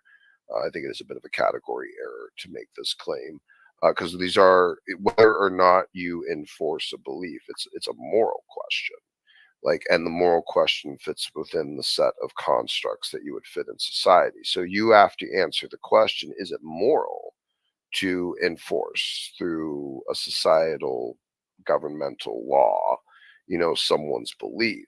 And then that's where you have to go. And that's not even what Old Testament scripture was about. Clearly, it wasn't about like hold inquisitions to make sure that all the people in Israel are actually serving the one true God. It's like, no, if they go outright and are bombastic about it, where it's seen by 2 or 3 witnesses, oh yeah, now punish it, because now they're trying to pervert the culture. That's not what the Inquisitions did. The Inquisitions were anti-biblical, in my perspective, in terms of even ethical or civil constructs, even by Old Testament standards. So that's why I just can't abide by it. But anyway, yeah, I guess that's all I could say. I'm sorry if that wasn't where the meat of your point was there, Michael, but I hope I at least got somewhere around it. So anyway. Appreciate that very much, Smokey. Do you want to add to that, Fro? Do you have anything to say about that? No, I kind of gave my opinion on his whole comment already. Then I let Smokey speak. So that's all I got to say about it. Very good. So this is a question from James again. He asks, I'm sorry if this is a dumb question. Why do Catholics believe that Mary hears their prayers? I almost think I could answer it. Fro, would you maybe let me take a crack at it? You can let me know if I get it right. Sure, you I'm go not first. a Catholic. Go ahead. I think I might know enough. I will say though, that is a small question with a very long answer. But go ahead, Smoke. It does have a probably. I'm sure Fro would give the very long answer, but you can let me know if I'm really stabbing too close to it or not. The idea of Mary being able to hear prayers is part of the conceptual doctrine of the communion of the saints, which is the idea that all of the saints are in communion with God, basically in the spiritual realm, or in heaven, basically. And they, by their presence, by their closeness with the divine, hear of all of the things that are happening with us here on earth, know about what is happening with us here on earth, that we can actually offer up to them, basically not necessarily directly, but through the presence of the divine. We can offer up prayers to them, which then asking them to continue in prayer to the divine for us. So, and again, it's going to be different whether it's Eastern Orthodox Catholic or Assyrian Church of the East or Ethiopian or any of the other sects. It's going to be slightly nuanced and different, but generally they all believe in that core doctrine of communion of the saints. So that's where it would rely. And of course, Mary is seen as the mother of heaven. And she has her own, what do you call it, Fro? Not divinity. She has a position of authority, glorification. She's been assumed bodily into heaven, so she's already glorified. So she has Hold on. Let me put it this: she has a position of royalty as being the Queen Mother. Right. And she's already been assumed bodily into heaven perfectly. She's ascended to heaven just like Jesus, right? No, not quite. She would be like there's a difference between ascension and assumption. To be assumed bodily into heaven is a lot like how would I put it? Like Isaiah caught in the whirlwind, right? The idea is that when Jesus ascended, he didn't ascend. He ascended in a body, but not necessarily like ours. In the text of the gospel, you see him kind of walking through walls, putting together dinner in literally an instant, right? Things like that. So I guess I don't know then. Do you see her hearing the prayers by virtue of her communion with God like the other saints? Yes. Or okay, all right, it's not something independent of her own glorified No, position. not at all. Because like I have devotions to the saint you see on screen here, Maximilian Kolbe, as well as Saint Joan of Arc. I have devotions to all three of these, both Mary, Joan of Arc, and Maximilian Kolbe, and I pray to Fro, I think you'd have to say that I don't criticize this simply because I know nothing about it. True. Yeah. Listen, I never said you're uneducated about Catholic positions. We just have taken opposite sides of this aisle. That's That's fair. No, that's fair. I appreciate the conceding of that. Thank you for that. Appreciate it. Anything else, Chris? One last question. I do appreciate you guys answering all these questions. So this is our last one from Michael to you, Smokey. You and I do not see eye to eye, but this question is easy. The Inquisitions were totally unethical. Wow, you guys align on something. Well, now I question whether or not I won.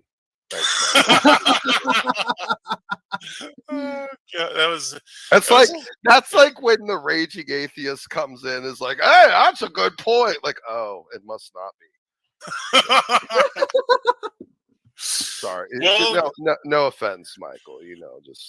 Just yanking your chain a little bit. Hey, listen, that's okay. Smokey accepts the Inquisitions yanking today, your tiny little ginger chain just a little bit. Yeah. So it's okay. Smokey will accept the Inquisitions today, and then tomorrow he'll become full Catholic. So keep it up, guys. Oh, yeah. What did Ryan say at the beginning? Like, Smokey is for the Inquisition. Yeah, he's an Inquisitor of the community. He's an Inquisitor because I say things with people on my channel. What a sad soy-soaked culture that we're in, where they like see this as like violence or equivalent to Inquisitions. My goodness, what is wrong with you people? Oh man, Ryan, come on, Ryan, loosen up, brother, for real. All right, guys, man, I really enjoyed that. I thought that, believe it or not, I think both sides kind of had good points, whatever. But I'll kind of get to that in the after show, my own thoughts. But then we'll bring everyone else in to share their thoughts as well. But I appreciate a great conversation tonight, guys. I hope we can have some more of these here. In fact, we are. Michael's coming here with Gavin, so we will pretty soon. Awesome. Yeah, hold on. Boki Ken asked a real question here that I just looked at. Is the Catholic Inquisition just the same as the Spanish? I suppose that one's addressed to me. The Spanish Inquisition was it was an ecclesiastical court that just covered the regions of Spain. And off of that, there wasn't just one Spanish Inquisition. You had one in Seville, you had one in Castile, you had one in Granada, and so like they kind of. It also depends. It also depends what you even really define as an Inquisition. True enough. But then later on, the whole idea of the Catholic Inquisition, these are all the Inquisitions overall, starting from the medieval Inquisition of the 13th century and ending with the Spanish Inquisition with its resignment in the 19th century at by Queen Isabella II. It's basically covering that whole time period. There's an area where Fro and I were not going to be able to like reconcile from our presuppositions. I don't think he thinks it's fine that the church and the state merged. Like I don't look at the instances that no, like you I would no, you're wrong. Sorry, I would agree with you, but but what do you mean by merge? Right, that's what I would agree with. Because if you mean by merge in so much, well, in any of the instances, even the examples you had from early church history, you had a Christian authoritarian ruler or monarch who was then not dictating ethical or civil constructs ultimately, but religious ones. That's why, like, to Michael's point with this question, like, we're not, like, you were kind of trying to almost make a case with those same apples and oranges, like that somehow, well, this Christian monarch or Christian ruler, decided to impose this regime or this action doesn't mean I'm somehow like required to find it ethical. Like for me, and this is where again we have this issue of presupposition. I'd have to be able to say, okay, here's this Christian ruler, and he did this thing. Can I find biblical support for this? And if I don't think I have strong biblical support for it, I'm not going to support it. I don't care if he claimed to be Christian. Maybe he was making an error. Maybe he was doing something that he thought was right. And just saying, like, well, here's some, instances of it being done all throughout history. There's a whole bunch of horrible shit done throughout history. I mean, just because horrible crap is normative doesn't mean I'm suddenly going to make it ethical. Yeah, I'm not gonna lie, Smokey. No offense against you, that is a very Protestant way of thinking. So it's no surprise that we disagree on that. Yeah. Well, there's sorry to kind of put you guys up, but there is a couple more questions that I overlooked, and that's okay. That's fine. Go ahead. All right, so we got a $5 super chat. Normally, we only get like 2 or 3. I know. Yeah, no, I know. Like, more of these, more debates. Yeah, I think the controversial position really had a lot of people hype, and don't worry, Praise. I know you. I'll debate you next, Fro, on the one that you debated Bob on, whether or not the Catholic Church is the whore of Babylon. I'll debate you on that. I think you will have a very hard time doing that, but if you want to do that, we can. But I'll do it. Yeah. Anyway, what's going on, Praise? I know you missed out 2 questions, but that's okay. I already notified the proper ecclesiastical authorities, so they'll be with you imminently. So this is $5 super chat. Thank you so much, Saint Beloved. Good to hear from you, man. Should Christians have done more to save babies from being sacrificed, like surrounding abortion clinics willing to go to jail? Let's say $10K per state. I'm not aware of what he's trying to say with the latter half of that question, but with the former half, yes, Christians are like he's talking about, like, if just like 10,000 people, like, per state or something, like, all decided to like get up and just go and forcibly surround an abortion clinic or something, like, would that have an impact? Like, I think he's almost appealing to kind of like what we see with like the trucker convoy or something. Like, what if like Christians in America went and did something like that to stop the murder of the unborn? I think that's where he's driving his question. It's actually a very good question. Yeah, well, so I will hold on. I'll let you answer it first. Go ahead. No, well, go ahead. You go first. No, go ahead. Okay, you were primed. Go ahead. All right. I'm not going to say that I'm going to. I can't answer this dispassionately because, like, my kid's sister was born at 5 months old in the womb. Okay, and so the issue of pro-choice versus pro-life very much concerns me personally. And what I would say is that if Christians had done more in the Roe v. Wade days to had taken their Christianity seriously more, and I would even argue like applied a system of governance that's at least similar to the inquisitionatory courts, Roe v. Wade wouldn't have happened in the first place. But moreover, what is limiting and halting Christians from stopping the slaughter of these innocents is essentially Western liberalism. Basically, it's the idea of the self, that the self is the most important thing above all other commitments. And so that's what I will say to that. That even if Christians were to take this abortion argument seriously, like I do, if nothing is going to change unless they're able to concede major aspects of Western liberalism, which I don't think we have the moral fortitude to do yet as a country. Yeah, I I kind of think it's a good question, but I don't think that that is the solution. I think here's the thing.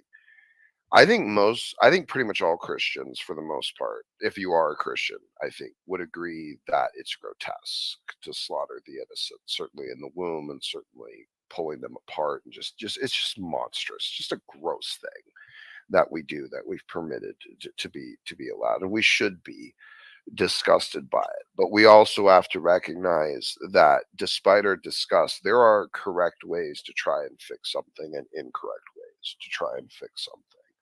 And terrorism has never been the right way. Force has never been the right way.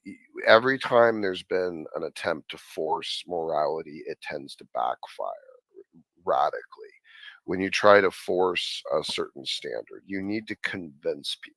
It needs to be in their minds. They need to want it themselves. This is why Christianity, in its very essence, has to be true, because it's so profoundly powerful to want to cut to the heart of each individual in the population, to want to invoke in them to express love. And it's very unloving to murder babies. But if we had done better at convincing the entire population to express love, to live in Christian love, we wouldn't have this problem. And if we think our solution is to force it, that we're going to fix it with force when we've tread this deep into the pit, no, I think you're maybe looking at it the wrong way. We need to fight the battles where we can win, and we need to get back into the culture, and we need to convince the culture. We need to convince the people to not want to do this, not force them to not do what they want to do, because evil people will find a way to do evil. It's just part of the human condition. And if we don't change the culture, we don't fix the problem, no matter what we do. On that, we'd agree. Yes. Well said. Good points on both sides there. This is from Gavin. For both, love your neighbor as you would love yourself was set in stone well before the Spanish lost the plot. How come they missed that memo? Well, because they didn't. There's I suppose that's just to both of us, right? Grace? Yes, both. Yes. Okay, Both. I'll let Smokey answer first. I'll give my answer. Then. Give it to me one more time. Love your neighbor as you would love yourself was set in stone well before the Spanish lost the plot. How come they missed that memo?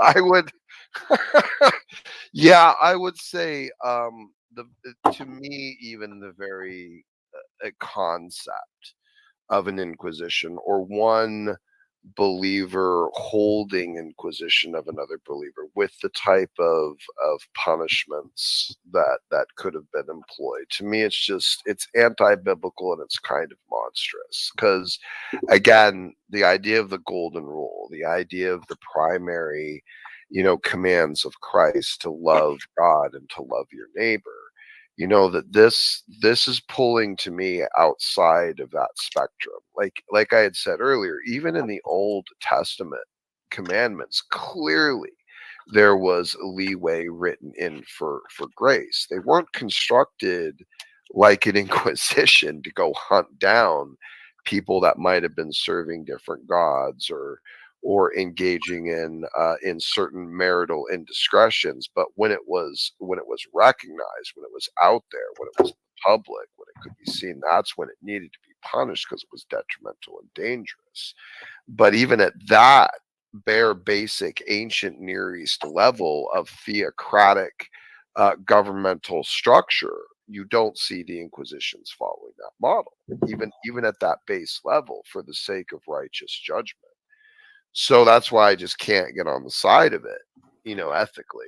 Well, did I answer the question, or I mean, I guess I kind I of think you Yeah, answered the question. Yeah. I guess so. Anyway, Yeah.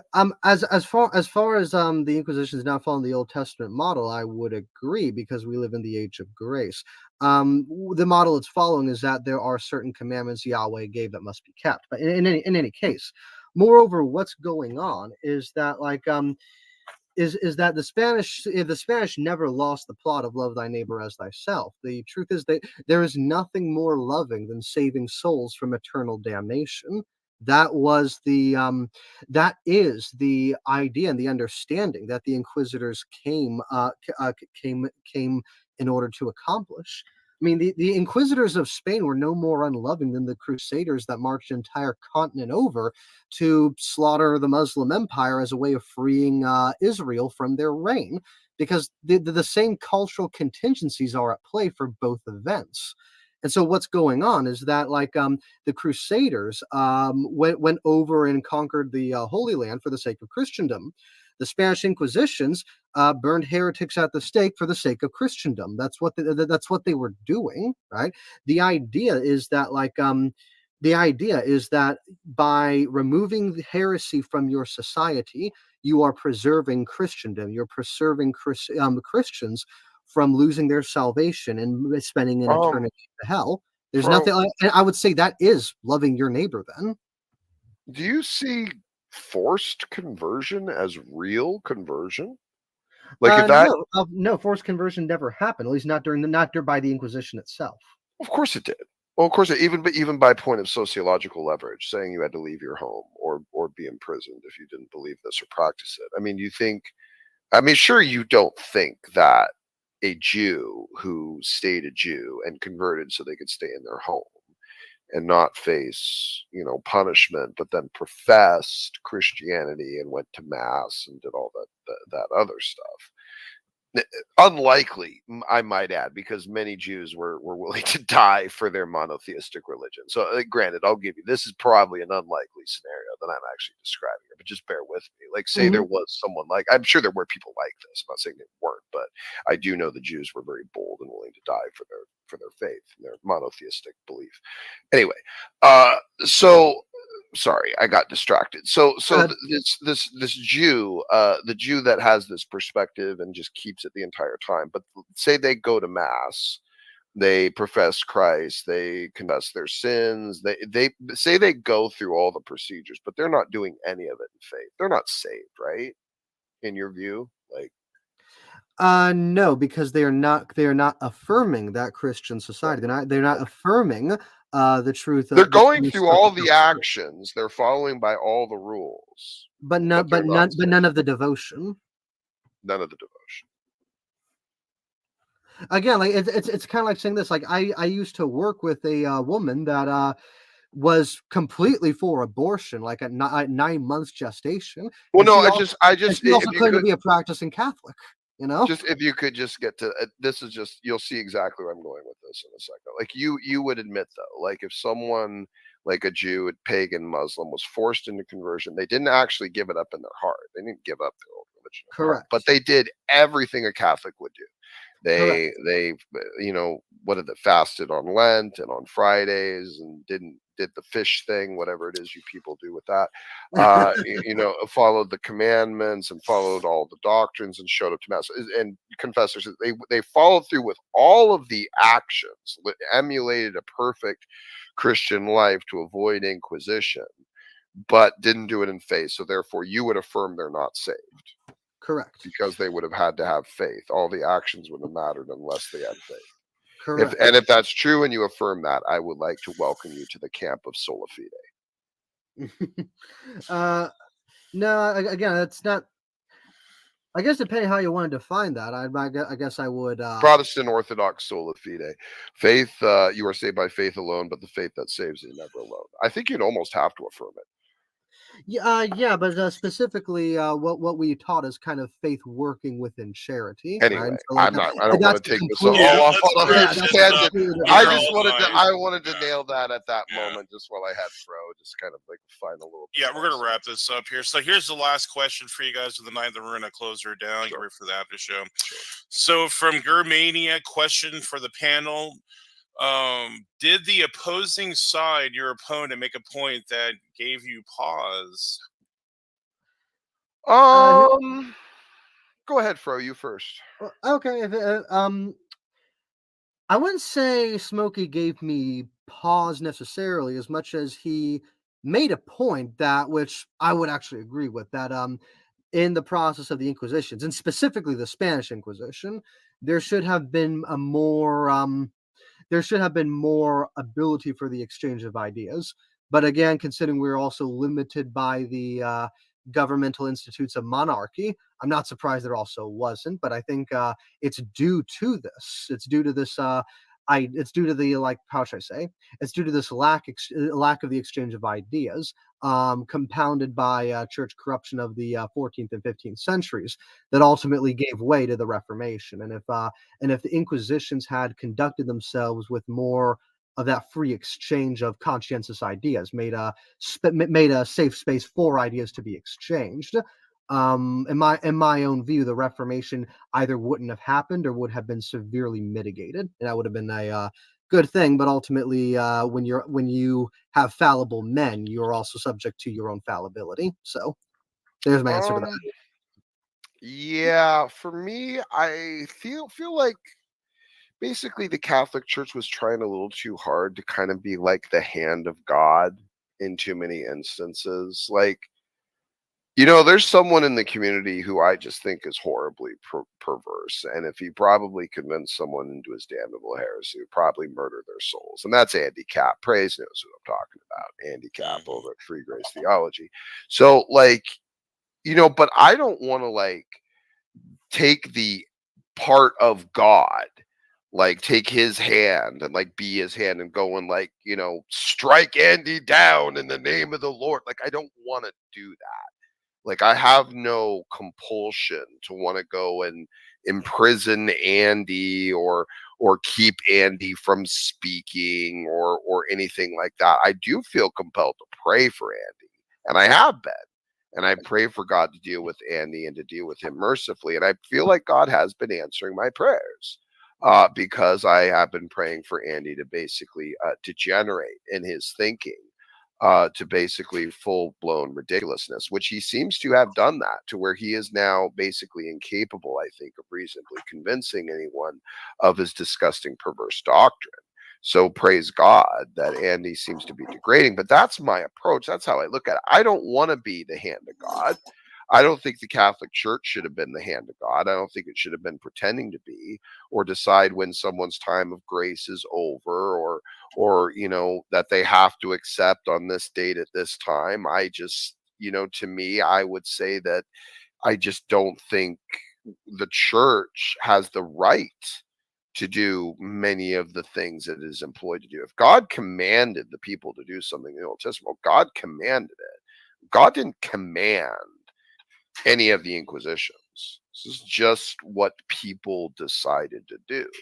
So I hope that kind of answers the question. I think it does, guys. Well, that was an awesome discussion Well, tonight. actually, hold on. Like, I don't know if it does. Like, was there anything I said, Smokey, that gave you room to pause? Just yes or no. Oh, yeah. Sorry. Yeah. Whoops. Yeah, I guess. Actually, yeah. I think probably, I mean, for a moment, I think it was when you were making the point about, well, this is something that has even been seen in the idea of, like, excommunication, or the idea that, like, normatively in like past cultures, like, it's been better to push people out of communion, if they are dangerous or heretical or something like that. So, like, trying to leverage like that as a potential biblical case kind of, gave me a pause, I think, for a moment. But then I did, of course, fall back into just a conflation of terms and positions about the idea that we disagree on this kind of primary presupposition of about, basically the state and the church acting as a unified entity, which I don't like. I think it's a conflict of interest. I think it creates problems. But when you try to leverage that as a standard, fine, as a standard for communion, for a church, for a free assembly, so be it. But for an act to stretch that into an actual governmental level, sociologically, with laws restricted, now I think we're treading into a conflation of errors. So yeah, I guess that would be probably where maybe a little bit of pause. So yeah. Yeah, I would like to express just one disappointment about this debate, just one. Sure. I had actually, in preparation of this debate, I have actually taken like 4 books out of my library, all scholarly, as a way of addressing the question of the Inquisition. And outside of Henry Cayman's fantastic work, The Spanish Inquisition, I wasn't able to use any of them. I'm a little disappointed. Oh man. Ah, that sucks. Yeah. Okay, but for those wondering where I'm actually grabbing my sources from and what I've actually cited, it is The Spanish Inquisition by Dr. Henry Cayman, who did his doctoral dissertation on the Spanish Inquisition, I believe, if I'm not mistaken. Then there's A History of Medieval Heresy and Inquisition by Dr. Jennifer Dean. I recommend this work, though it's hard to find. Mine's a used copy. And then I have Integralism, a Manual of Catholic Philosophy by Father Thomas Crean and Dr. Alan Finister. And lastly, I have Dominion by Tom Holland, who has a master's in history, and specifically, I'm using the chapter named Revolution 1076 Cambrai. Man, you came prepared. That was awesome, man. You made it a good discussion. I think Smokey Yeah. did too. But those were the sources I couldn't use. Yeah, that's unfortunate, but I think we're going to close her down. We're going to have the after show. I think it was an enjoyable debate. I enjoyed it. I hope it looks like the audience did too. I really do. Mary had a question here. Is it too late? Let me see where Mary's question is. I don't think she put it up yet. Mary, type it out real quick if you can. It was going to be a dumb question. Mary, there's no such thing as a dumb question. Just ask it. Come on. Just dumb people. I'm just kidding. No, this is a joke.